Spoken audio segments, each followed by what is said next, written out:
100% fit. Here comes Rossi up the inside of Kenny Roberts, and he's got past him. Rossi's now moved up into 5th place. I remember in those epic battles with Sete Gibernau, that was Valentino Rossi's favourite overtaking manoeuvre, bottom of the hill round the left-hander. Doesn't run it wide as he did in that battle with Sete Gibernau 3 years ago. Rossi keeping the leaders in sight. They cross the line now. Danny Pedrosa up the inside of Hayden. Danny Pedrosa on the brakes, very, very late indeed. Hayden hangs on to the lead. Hayden does not run it wide either. Marco Malandri looking nice and comfortable in 3rd place. Makoto Tamada now coming under pressure from Valentino Rossi. Kenny Roberts in 5th place. Loris Capirossi 6th. Shinya Nakano in 8th place. John Hopkins 9th. Chris Vermeulen going well in 10th spot. Here's the overtaking manoeuvre. Rossi on the brakes up the inside. There is nothing Kenny Roberts can do. Now, Nick, I've got the Michelin tyre guide with me at the moment.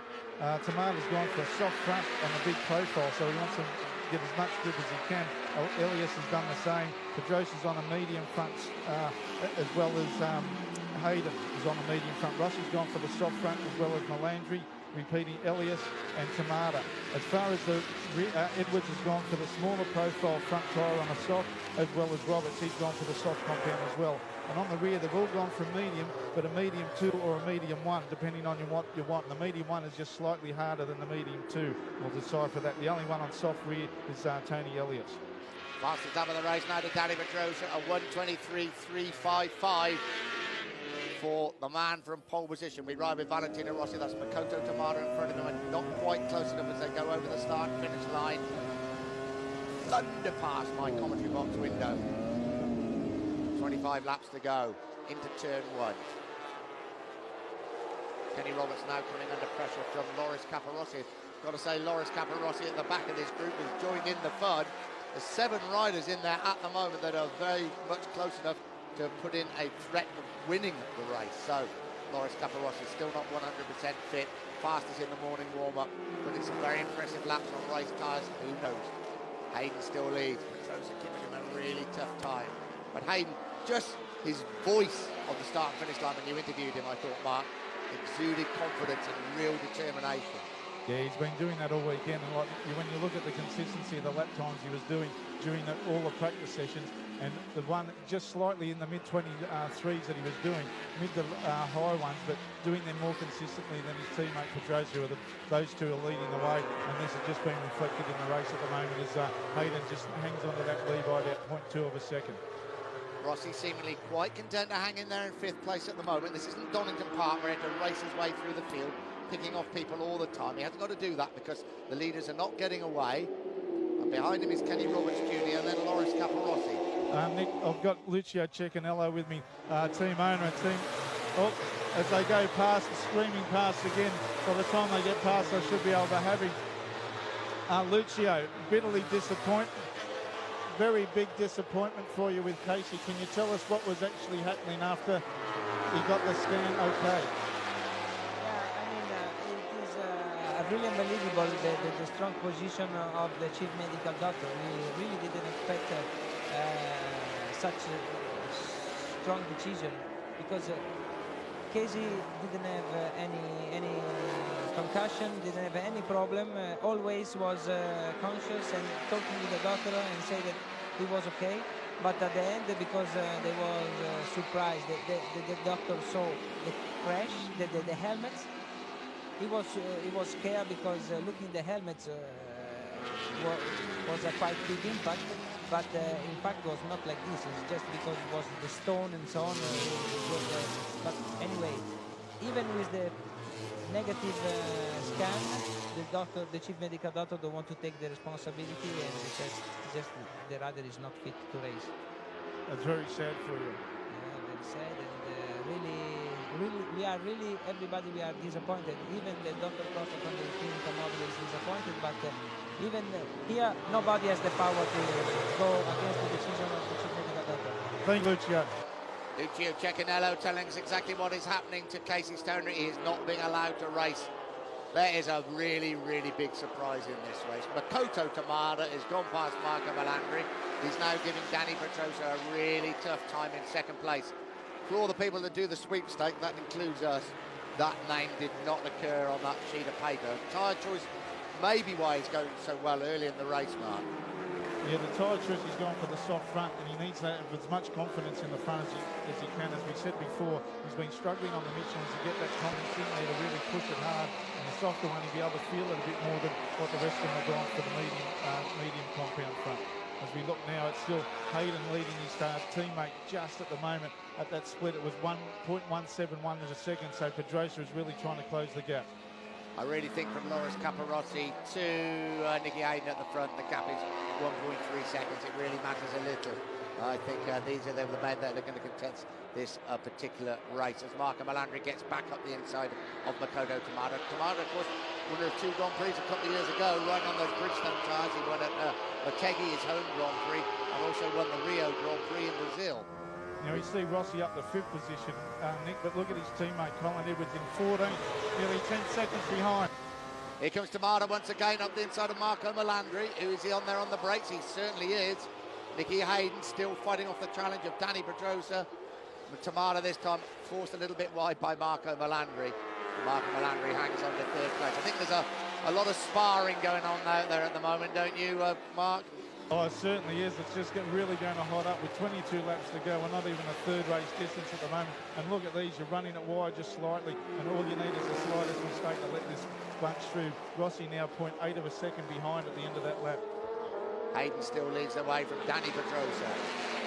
Seen Pedrosa's bike moving violently there as he tried to get the most gas out of it coming down that long left-hand corner down the hill. Marco Melandri 3rd, Makoto Tamada 4th. Valentino Rossi in 5th place, and Kenny Roberts, Loris Capirossi, Shinya Nakano, Chris Vermeulen now up into 9th place in front of his teammate John Hopkins. Maybe the tyre choice was what came into play then, Nick. Here comes Marco Melandri up the inside of Danny Pedrosa. Marco Melandri moves into 2nd place.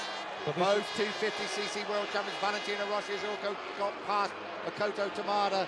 They like that, Ben. Tamada fights back immediately. But Rossi now up into 4th place. Look out for the Italians. Melandri and Rossi are on the charge. Over the start and finish line, 21 laps to go. Another absolutely superb MotoGP race. Pedrosa up the inside of Marco Melandri, not able to get through. But Makoto Tamada has got back in front of Valentino Rossi. That is no mean feat. Kenny Roberts still in there, as also is Loris Capirossi in 7th place. Now, I've just got Pete Benson with me, the team manager of Nicky Hayden. The best thing you saw then was Marco Melandri getting in front of Danny Pedrosa. Well, yeah, but, Marco's pretty fast today, and anyone behind us is a threat. They're all pretty close together, so, yeah, I don't know how you look at that. Well, yeah, you can take the confidence out of the consistency that Nicky was putting in during practice and qualifying. Oh, yeah, that was good. I mean, that's probably the best practice sessions we've had all year. Things kind of fell into place, and just hopefully we can keep the pace up long enough to do the business. Well, he looked pretty determined on the grid. I think he's going to keep it up there all the high water. Oh, he will. He will. All right, mate, thanks. Plunge down the hill. Comes Marco Melandri thinking about now having a little sniff up the inside round the left of Nicky Hayden. Not able to do so. Valentino Rossi's got back in front of Makoto Tamada. I bet Valentino Rossi's been surprised also by the performance of Makoto Tamada. Fabulous to see the Japanese rider really back in big form.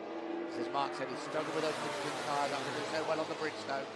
He's going to try and go back up the inside of Valentino Rossi as they break for the right-hander, not able to do so.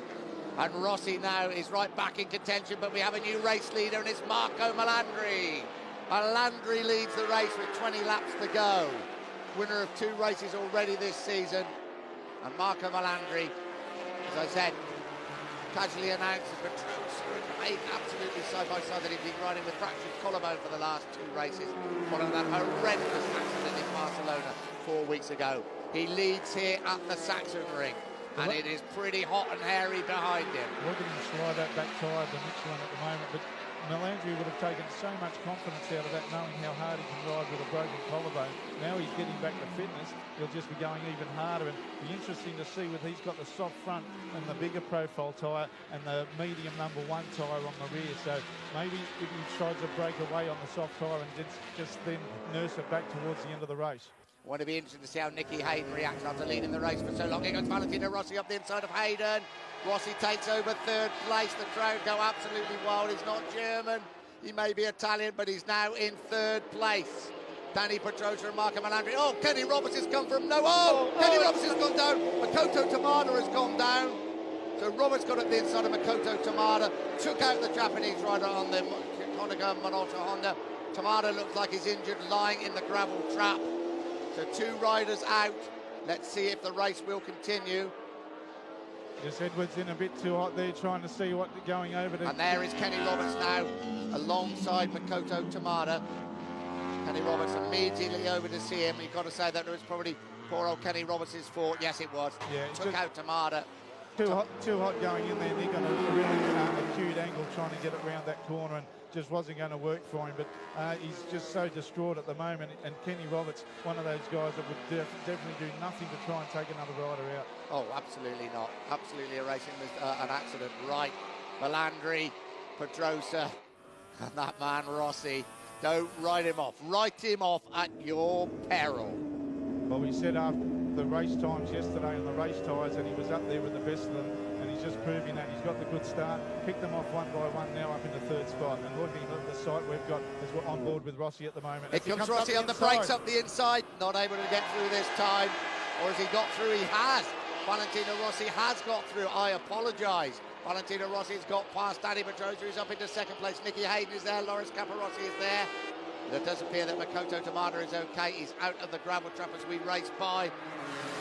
18 laps to go. What a cracking MotoGP race. Marco Melandri leads. Valentino Rossi on the brakes, trying to go up the inside, not able to do so. Danny Pedrosa and Nicky Hayden give chase. At the back of the group, Loris Caparossi. 2 men out of this group, Kenny Roberts and Makoto Tamada, crashing coming into the last turn, a lap ago. Gotta say, Mark, I didn't think Valentino Rossi could win this race. He certainly could win this race, couldn't he? Very much so at the moment. As we watch a replay there, you can see the angle that Roberts has gone into. A bit of too much front brake as he's tried to tip it in, lost the traction of it, and Tamada just been in the wrong spot at the wrong time to get the bike, and Kenny Roberts come cannonballing into him. We wait to hear any news on Makoto Tamada, but I think he probably was okay. Kenny Roberts obviously okay after the accident. He would have been a bit sore in the left leg there, Nick, by being hit by the bike at something like 140 k's they go through that final corner. Rossi sizing up Marco Melandri's favourite overtaking point. Valentino Rossi leads the German Grand Prix here at the Saxon Ring. He just loves that left-hander at the bottom of the hill. How many times over the last few years have we seen him overtake people? We've seen him make mistakes here also on the very last lap of a race. No mistake this time.